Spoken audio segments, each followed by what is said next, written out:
So this is my instructional materials assignment video, um, and this activity and lesson is going to be for a fourth grade class of English language learners, and most of them have been in English language program since kindergarten, so they've had a lot of experience with the second language acquisition, and so a lot of them are going to be at a pretty basic level for their grade. The book that I chose is The Velveteen Rabbit. I found an online PDF of the book, which was great. So this book is basically about a little toy rabbit, and he wants to become a real rabbit. And it's a very descriptive book. It has more words than a typical picture book, which is age appropriate since, this is fourth grade, so we are talking about 9-year-olds and 10-year-olds. And the descriptive words in this book would be pretty good for English language learners in a fourth grade classroom. It's pretty simple, but there are quite a few words that maybe they wouldn't know, like velveteen, for example. We know it's a fabric, and they may have no idea what that means. There's a lot of adjectives in the book as well, so that would be good to teach them different sentence structures and stuff. So students at this age can read more fluently. The English language learners probably are still struggling to read fluently, but this will give them some good practice. We will read the book through as a class. And because there are those difficult words in there, we'll have them raise their hand, and we'll write the difficult words on the board, and we'll go over them as a class so that they can learn those. So some activities that I thought we would do with this book. The first one is, because there are a lot of adjectives in the book. For example, there's the Velveteen Rabbit, then there's a skin horse, and just words such as playthings, and just descriptive words like colors and sounds and textures that they may not have been familiar with, and if they are, then it's a good refresher for them. So the activity that I thought that they could do immediately after reading the book is they can get with a partner and they'll write a sentence. The partner is going to write a separate sentence, and then they will switch papers and include adjectives in that sentence, and then just keep switching for a good 10 minutes and see what descriptive paragraphs they've come up with. So for example, and I would write an example up on the board. I could write, my cat walked to my room. And then adjectives, for example, that they could put in is, my black cat walked to my little room. And so that would be good, because that would help them put some of those descriptive words in sentences,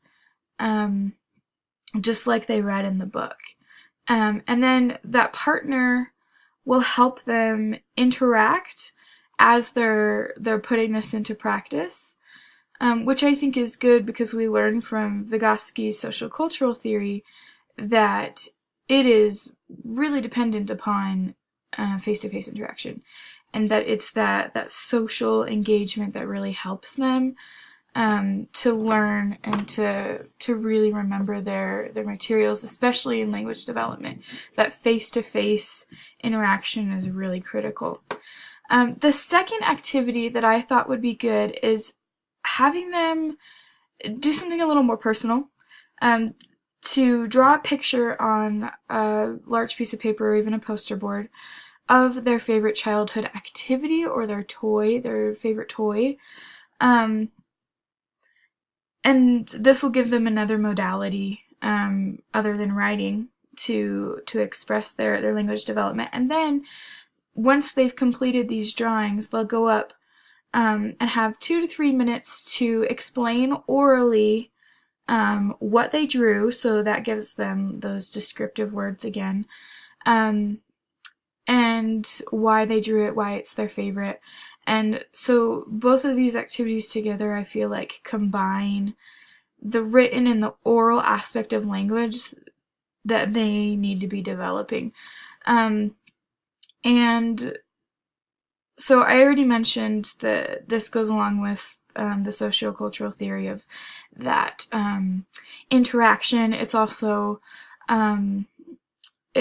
implies mediation with the physical tool of the book and the writing and the drawing, but also even the psychological tools of interacting with their peers, listening to the story, the symbolic tools of the adjectives, writing them down, putting them in sentences.